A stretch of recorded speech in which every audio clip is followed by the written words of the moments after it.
Hi there folks, Bill Palmer here with another lesson for learnacousticguitar.com. What we're talking about today is chord inversions. Okay, so just to give you a bit of a primer, just before we sort of get into the guts of it.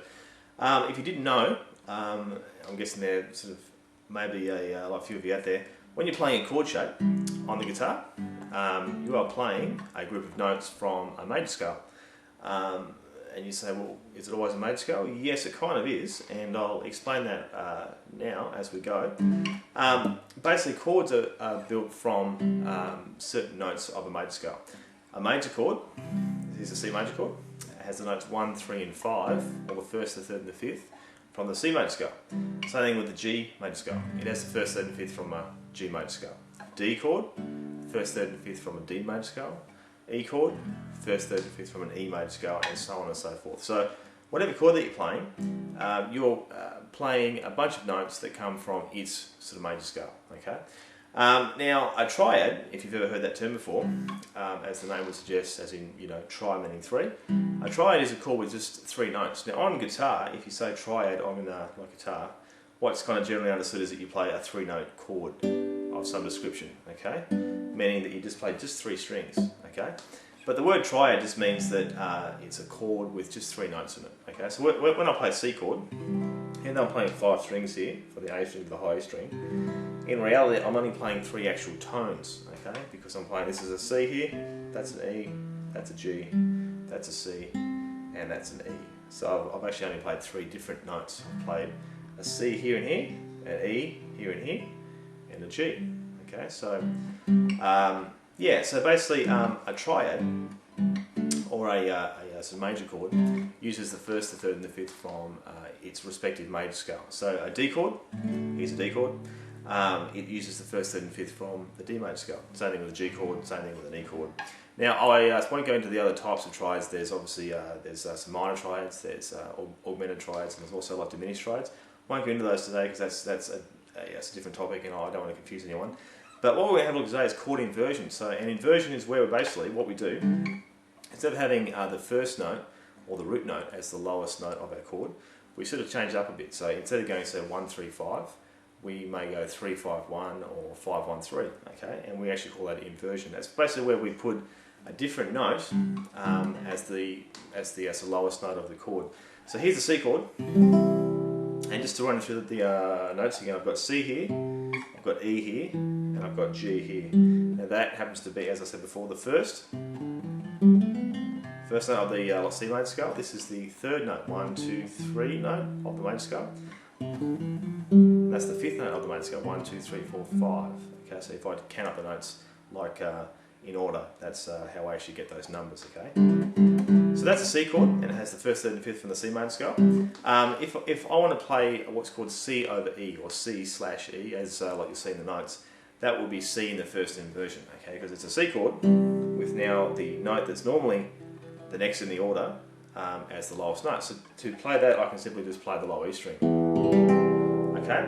Now, if you're in the Kings of Leon, that's the second chord in their song "You Somebody."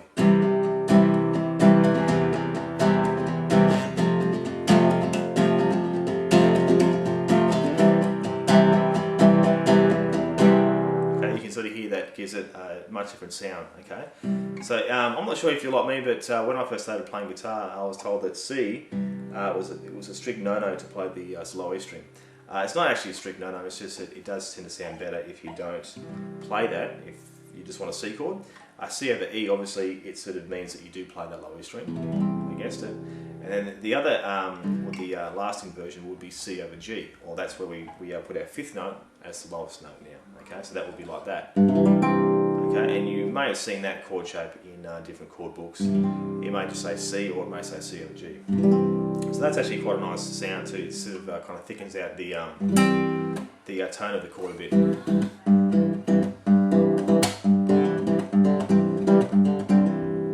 No songs come to mind with that in it, but if you play this sort of country guitar, that gives you a lot. Root to the fifth.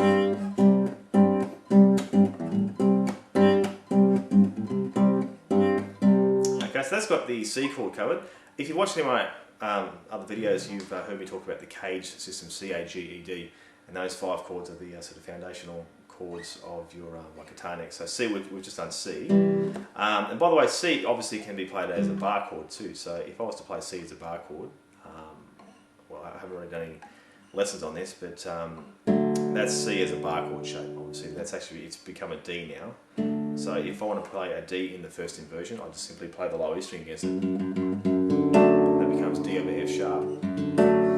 D over A would be like that. It's kind of tricky to do because you can't really bar it down and play all these as well. So it would be like that. Okay, and then you can obviously move that up. So say if I wanted E flat, here's an E flat chord, play with a C shape or a C chord shape as its basis. And then E flat in the first inversion, or it's E flat over G is the actual name of the chord. So I just play that low E string. So obviously I'm barring down. Okay. So that's C covered. I'll go to A now. Here's an A chord. Okay. Now A in the key vein, the third note is a C sharp. So if I play the A major scale, A, B, C sharp, D, E, F sharp, G sharp, A. So my triad is made by going A, C sharp, E. But you'll actually note when I play the A chord or that, I don't actually play that note because whoever came up with the chord shapes originally decided that was too hard, so they put the C sharp right there, same note. So there's your A chord. If I want to play A in the first inversion, I obviously need to put that C sharp note there down the octave, so it's now the lowest note. So to that, I just play the A with my first finger, and then pop the third finger here. That's quite a nice sound. So A over C sharp, and then if I wanted to play A in the second inversion, that is A over E, I simply play the low E string against it. And again, chords in the second inversion don't tend to sound too different. They just tend to sound a bit fatter or a bit thicker. Okay. I'll tell you where you would actually notice that. Say that I was to go keep the E note going, and I was to play an A, and change to an E.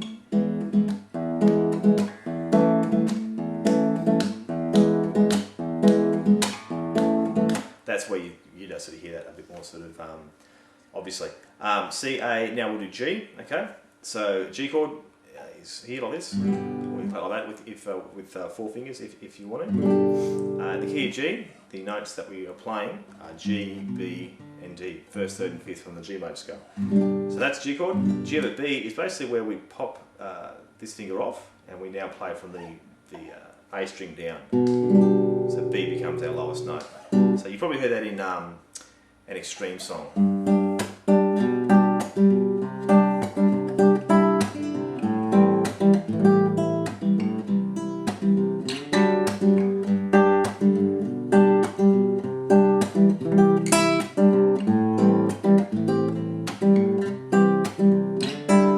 Something like that anyway. G over B. So it's got a very obvious sound, that G over B. It's used a lot in different pop songs, that chord, G over B. And then the other inversion is G over D, which you can play. I'm just playing a G chord with one finger, like that, and I'm playing the low D string. Not the low D string, just the D string against it. But as I said before, it doesn't tend to sound that different to just sort of a normal G chord. Okay, so that's G covered. C, A, G, E is the next chord. Here's an E chord here. Okay, now the key of E, we have E, G sharp, B. Those are our 3 notes for the E chord. E, G sharp, B, 1, 3, 5. Okay. So to get that line note there, G sharp, is a bit tricky. The way that we do that, the common way to do it is to play this little shape here. Okay, basically what I'm doing there is I've moved this B note up an octave. Okay, from there to here. Got those 3 notes there, so that is from our original chord. The G sharp has gone down the octave, and the B's gone up an octave, okay? And then I use my pinky to play an E note here as well. I don't actually play the high E string, and I'm cancelling out or sort of muting the A string, okay? Now that chord is used in the song Tears in Heaven by Clapton.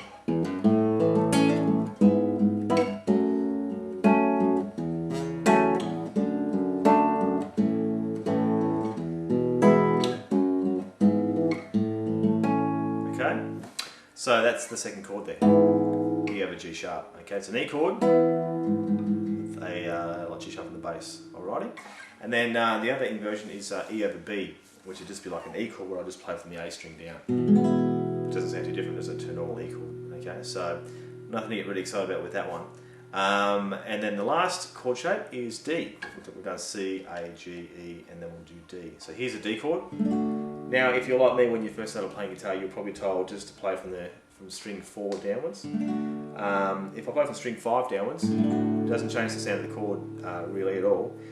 Just again, that would be a D in the second inversion, or D over A. That isn't going to change the sound too much. The other inversion that does sound good is D over F sharp, which is where what I've done there is I've taken this F sharp note, it's in the key of D, my notes are D, F sharp, A. Those are my 3 notes of my D major chord. If I put the F sharp note as the new lowest note, I get that sound, which is actually quite nice, D over F sharp. Now you can play it like this if you want to, like refinger the D chord, a bit like that, and put your first finger here. Or you can simply just move your second finger to where your first finger is and pop your first finger on the F sharp note there. That's D over F sharp. And that chord gets used a lot in different pop songs. You've probably heard it in Pearl Jam's Better Man.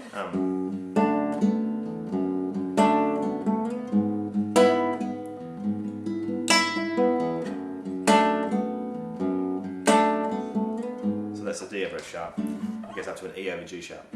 Okay? And also was used in the Tears in Heaven song as well. It's an A chord, E over G sharp, F sharp minor over E, D over F sharp.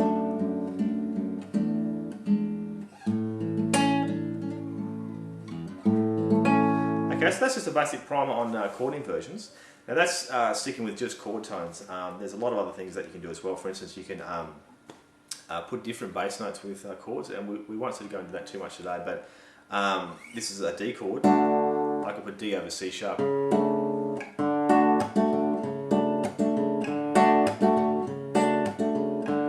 Basically where you change the bass note, so instead of the bass note being the same as the chord, so with a D chord, it's assumed that the bass note is a D note, but you can start to move the bass around if you want it. Okay, it gives it like a really different sound. Okay, it's a great way to start thinking about writing your own songs too. But the whole thing with chord inversion is it does open up some different chord shapes for you, and also gets you thinking about, as I just said, about bass and what's the way that the bass is actually moving. For example, if I had a chord progression that just went, let's just say that I went G, and then it went E, and then it went A minor, and then it went C. Okay, I could always go G, E over G sharp. That's an E chord in the first inversion, A minor, and then I can go C over E. So now my bass has gone G, G sharp, A, back to E. Okay.